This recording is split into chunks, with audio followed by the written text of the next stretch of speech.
naniniwala ako na si Casimero, kapag umangat na yan sa, naniniwala ako doon na ito si Casimero, pag manalo kay Duhini at umangat siya sa number 1 siya, yun.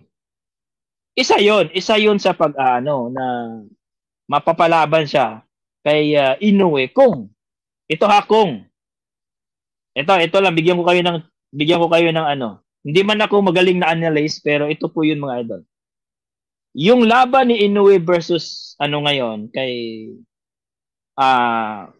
Luis Pantera Neri, kailangan na talagang labanan ni Inoue kasi tatanggalan siya ng belt yan kung hindi siya labanan itong si Luis Neri. Kasi matagal na si Neri eh. Sa panahon pa yan ni Fulton. So kailangan talagang labanan. So ngayon, pagkatapos ng labanan ni Inoue, siyempre, hindi natin alam kung sino manalo, pero for sure yan mga idol, manalo si Inoue.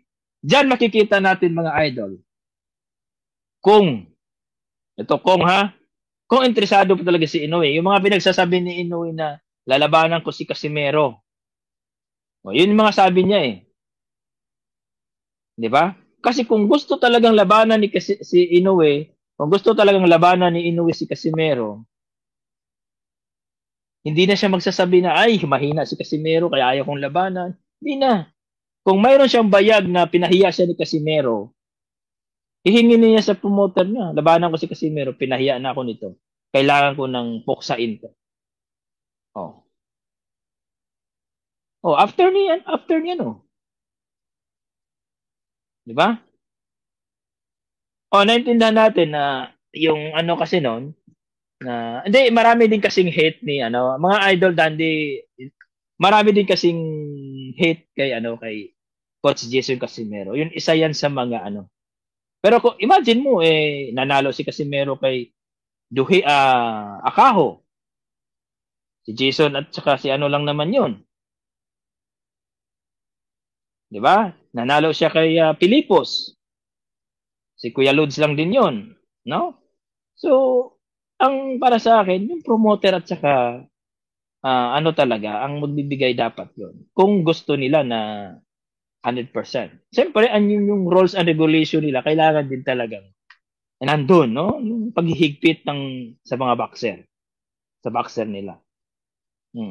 Naintindihan ko, Dandy. So, totoo lang din, no? Pero ako naman, naniniwala naman ako na matikio talaga to si Ugoni. Ang nangyari lang kasi, tinigil lang kasi ng referee. So, anong magagawa ni Casimero? Over expected lang kasi mga tao. Yung mga taong yan, si Pau Salud. Panigurado yan, yung nagkiyaw-kiyaw dati kaagad. Natalo sila eh. Kumusta sila ng 3 rounds eh. Kasi akala nila, kasi yung performance si Casimero daw, ganun din kay Doc Maika, ganun din kay, tawag dito, ganun din kay, tawag dito, Sulani Titi. Hindi po. Jonathan Lods, kumusta na ang wala pa sa, sagli lang. Lods, kumusta si Inoue? Di prioritize si Alas, matutuloy ba? Well, Jonathan Ariola, mayroon pa kasing laban si Inoue kay, tawag dito, Luis Pantera Neri for mandatory yan sa WBC. Pero hindi pa natin alam mga idol ha. Baka biglang liko yan. Hihingi po ng super champion yan si Inoue. Alam naman natin si Bob Arum yan mga idol. Bohok, sabi ni idol, no? Aminin natin na wala na sa prime, wala sa kondisyon si Casimero. Well, mga idol, inamin naman ni Casimero na medyo nagkaroon siya ng masama ang pakiramdam niya. Pero kung titingnan natin yung laban mga idol, aggressive si Casimero. So, aggressive si Casimero, alam naman natin, agresibo yun si Cham. Kaya nga, gustong-gusto na yung mga tao na yan eh. Gustong-gusto ng mga tao na aggressive yung laban ni Casimero. Tingnan mo ngayon, walang laban pa si Casimero, pero bukang bibig na. Si Casimero pa rin ang bukang bibig. Diba? Ganun po, kagaling si Casimero mag-market. Kuhang-kuha niya. Ma-hitters, kompleto eh. Kompleto po, package deal po si Cham Casimero. Nga lang, mayroon naman siyang promoter at manager eh. Sila po yung bahala nun sa laban. Kaya tayo din po, bilang isang concern ni Cuadro Alas Casimero na sana, mapalaban itong si Cuadro Alas for eliminator bout. Yun ang gusto natin. Kahit ako naman mga idol, gustong-gusto ko na si Ogoni walain na yun. Hindi na yun dapat si Ogoni makalaban pa. Dito na sa eliminator bout. No? Dito na sa eliminator bout.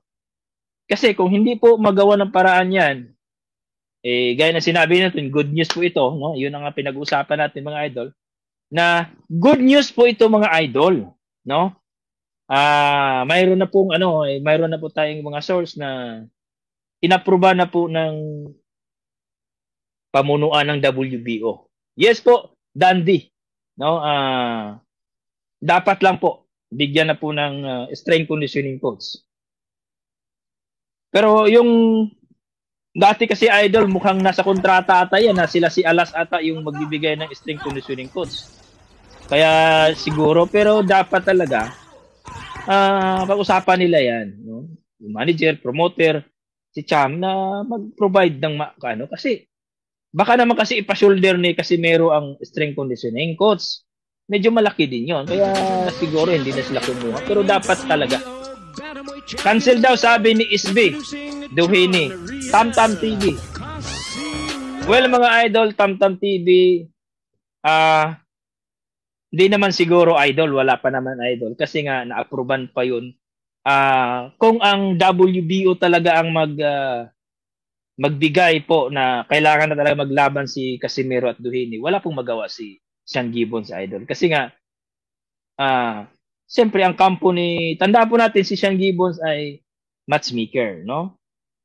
Mayroon din silang manager at promoter itong TG Duhini mga idol. So, nangangailangan din si TG Duhini nang magkaroon siya ng eliminator bout. Wala naman pong makakalaban si TG Duhini yan. Hindi naman pwedeng kalabanin niya si Luis Neri kasi nandyan na yan sa WBC, no? Si Sam Goodman. Bakit lalaban si Sam Goodman sa kanya? Number 1 na yan. Nag-aantay na lang yan kung alin sa WBO o IBF ba ang mauna. No? So, nag-aantay na lang yan. Pag alis ni Naoya Inoue dyan, mag-ano na lang yan si Sam Goodman. Pipili na lang siya. Lalaban siya dito sa WBO, lalaban siya dito sa IBF, pipili na lang siya. Well, yung nagsabi na wala na sa prime, hindi ako kumbinsido idol. Kasi unang-una, mayroon. Nandyan pa sa prime si Casimero, bata pa 33 pa This year, mag-34. Yung laban talaga ni Casimero, ganun talagang style niya. Hindi naman po, tingnan mo yung mga laban ni Casimero.